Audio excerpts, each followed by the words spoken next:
నంద్యాల జిల్లా పైడాల మండలం ముచ్చిమారి గ్రామంలో హత్యకు గురైన బాలిక కుటుంబాన్ని పరామర్శించిన మంత్రులు NMD Farooq, BC Janardhan Reddy, Nandyal MP Byreddy Shabari మీడియాతో మంత్రులు మాట్లాడుతూ హత్యకు గురైన బాలిక కుటుంబానికి టీడీపీ ప్రభుత్వం అండగా ఉంటుందని మంత్రులు తెలియజేశారు. బాధితులు ఎంతవారైనా వదిలిపెట్టేది లేదని, ఖచ్చితంగా వారిని శిక్షిస్తామన్నారు. వారి కుటుంబానికి ప్రభుత్వం తరపున 10 లక్షల చెక్కును అందజేశారు. ఇంటి నిర్మాణం కొరకు టీడీపీ ప్రభుత్వం నుంచి సహాయం చేస్తామన్నారు. అనంతరం బీసీ జనార్దన్ రెడ్డి మాట్లాడుతూ బాలిక అత్యాచారం హత్య కేసులో ఎంతటి వారినైనా వదిలేది లేదని, గత ప్రభుత్వం చేసిన విధానాల వల్ల గంజాయి అలవాటు పడి ఇలాంటి అగాత్యాలకు పాల్పడుతున్నారని, మృతదేహం కనపడకపోవటం హృదయాన్ని కదిపివేసిందన్నారు. బాలిక కేసులో ఇంతటి వారినైనా వదిలేదులేనని, వారికి సరైన శిక్ష పడే తీరుతుందని ఆయన అన్నారు. ఊరికి పక్కనే కృష్ణానది రిజర్వాయర్లు ఉండటం వలన అమ్మాయి మృతదేహం దొరికేంత వరకు గాలింపు చర్యలు కొనసాగిస్తామన్నారు. బాధిత కుటుంబాన్ని ప్రభుత్వం అన్ని రకాలుగా ఆదుకుంటుందని భరోసా ఇచ్చిన మంత్రి బీసీ జనార్దన్ రెడ్డి. అనంతరం మంత్రులు బీసీ జనార్దన్ రెడ్డి, ఎన్ఎండి ఫారూక్ మాట్లాడారు.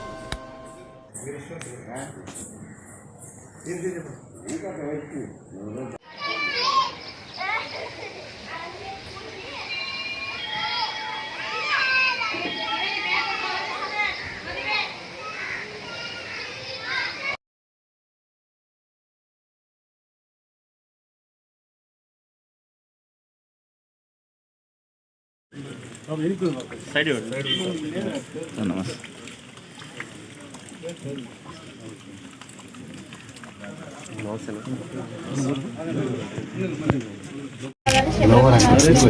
ఒక్క నిమిషం వీడియో తీసుకోండి. చంద్రబాబు నాయుడు గారు చెప్పు గట్టిగా. చంద్రబాబు గారు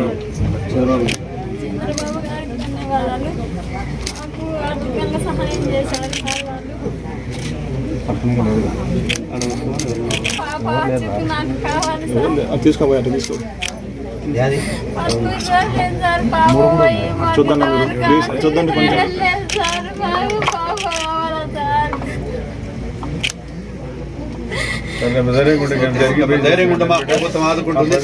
బైరెడ్డి శబరి మేడం, బైరెడ్డి రాజశేఖర రెడ్డి సార్, మంచి కలెక్టర్ మేడం, వాళ్ళ నుంచి మినిస్టర్లు వాళ్ళు వచ్చినారు సార్. మాకు అండగా ఉండి ఈ పాపను ఎక్కడున్నే ఎతికి ఆచూకి పట్టుకునేంత వరకు మా ప్రభుత్వం సహకరిస్తుంది అని చెప్పడం జరిగింది సార్. నాకు బాగా ఏం చేసినా ఇప్పుడు వచ్చి వాళ్ళు చెక్ ఇచ్చారు సార్. ఎంతకు?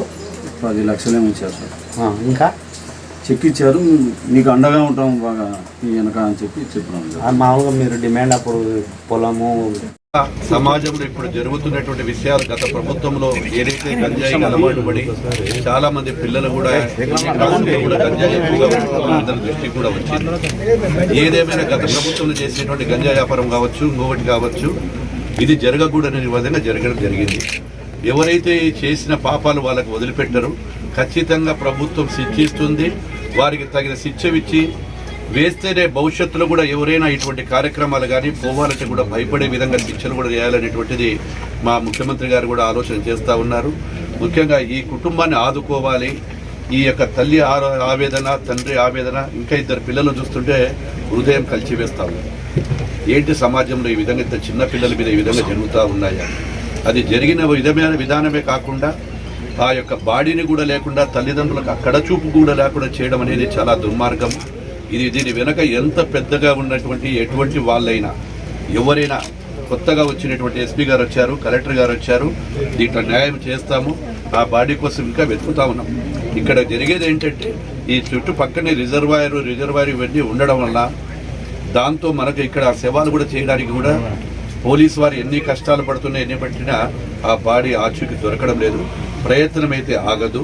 ఈ కుటుంబాన్ని ఆదుకొని భవిష్యత్తులో ఆ పిల్లలకు చదువులు కానీ, విధంగా కుటుంబానికి కానీ కలెక్టర్ గారికి కూడా పైనుంచి ప్రభుత్వం ఆదేశాలు ఇచ్చాయి. ఆ ఆదేశాల ప్రకారం కూడా వారికి న్యాయం జరుగుతుంది. భవిష్యత్తులో ఇలాంటివి జరగకూడదని చెప్పి మనం కూడా రాబోయే కాలంలో పిల్లలకందరికీ కూడా మోటివేషన్ చేయాల్సినటువంటి బాధ్యత ప్రజలకు ఉంది.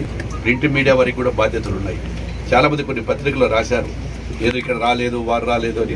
ఎందుకంటే నిత్యము మేము కలెక్టర్ గారు, ఎస్పీ గారితో మాట్లాడుకుంటూ ఎక్కడ ఏం జరుగుతుంది అనేది కూడా పరిశీలిస్తున్నాం. వారందరినీ కూడా రివ్యూ చేసుకుంటా ఉన్నాం. ఏది ఏమైనా ఇది జరిగినందుకు మేము కూడా చాలా బాధాకరంగా ఉంది.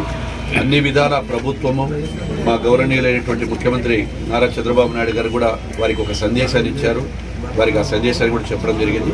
వారిని ఆ కుటుంబాన్ని ఆదుకొని వారికి న్యాయం చేస్తామని తెలియజేస్తాం. కెమెరా బ్యాక్ కనిపిస్తలేదు.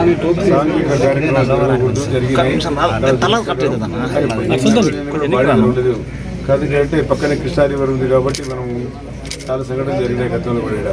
కాబట్టి అవన్నీ కూడా ఇది అందులో ఇది ఒకటి. కాబట్టి ఈరోజు ఆ అమ్మాయి బాడీ దొరికేంత వరకు మనం అనుకున్నాము. కానీ ముఖ్యమంత్రి ఆదేశాలు చెక్కించి కూడా 10 రోజులు కలెక్టర్ చెప్పి ముఖ్యమంత్రి ఆదేశాల ప్రకారం నేను జనార్దన్ రెడ్డి గారు ఇక్కడ గ్రామం రావడం జరిగింది. మాతో పాటు ఎంపీ గారు శర్మ గారు అదే మరి జయసూర్య గారు కూడా రావడం, మరి కుటుంబాన్ని మనం పరామర్శించాలని చెప్పి ముఖ్యంగా వచ్చాం. వారికి ఉంటే 2 బిడ్డలు మిగిలిన పాప అయితే ఈ అమ్మాయి కన్నా చిన్న అమ్మాయి, ఈ అమ్మాయి కన్నా చిన్న అమ్మాయిని కూడా రేపు చేశారంటే ఇంత దుర్మార్గం చెప్పాలా. వాళ్ళు కూడా మైనర్, వాళ్ళు కూడా మెచ్యూరిటీ లేదు. ఏదేమైనా సరే దీని వెనకాల కూడా వాళ్ళ కుటుంబ సభ్యులు కూడా ఎవరో వెనకాల ఉంటున్నారు. వారిని అడిగితే కానీ గట్టిగా అడిగితే కానీ ఈ విషయాలు బయటికి రావు. ఎందుకంటే పిల్లలు అయితే ఆ శవాన్ని ఏం చేశారో మనకు తెలుసు. కాబట్టి కొత్తగా ఎస్పీ గారు వచ్చారు కాబట్టి దీని వెనకాల ఎవరు ఉన్నారో మీరు వెతికి తీసి ఎంతటి వాడైనా సరే ఏ వాడైనా సరే దాని బాధ్యత ఎస్పీ గారు స్వీకరించి దాన్ని ఇమీడియట్గా టేకప్ చేసి వాళ్ళని దోషులు ఎవరైతే ఉన్నారో కఠినంగా శిక్షించమని ముఖ్యమంత్రి గారి ఆదేశాలు కూడా ఉన్నాయి. దీన్ని తుచా తప్పకుండా ఎస్పీ గారు పాటిస్తారు. త్వరగా ఎస్పీ గారి మీద నాకు నమ్మకం ఉంది. ఆ దోషులు బయట తీసి వెతికి తీసి వారిని కఠినంగా శిక్షించిన బాధ్యత ఉంది. కాబట్టి ఈ చిన్నపిల్లలు కూడా చదువు చెప్పించిన బాధ్యత కూడా మేము తీసుకున్నా, ప్రభుత్వం తీసుకుంది. చంద్రబాబు నాయుడు గారు చెప్పడం జరిగింది. పిల్లలు కూడా చదువు చెప్పింది. ఆ ఇండ్లు కూడా వారికి మరమ్మతు చేసి చెప్పి కలెక్టర్ గారు ఆదేశించాం. ఆ ఇండ్లు కూడా మరమ్మతు చేసి వారికి కుటుంబం కావాలంటూ ఏదైనా నిరాధార ఈ బిడ్డకు ఏదైనా పని కల్పించమని కలెక్టర్ గారు కూడా చెప్తారు.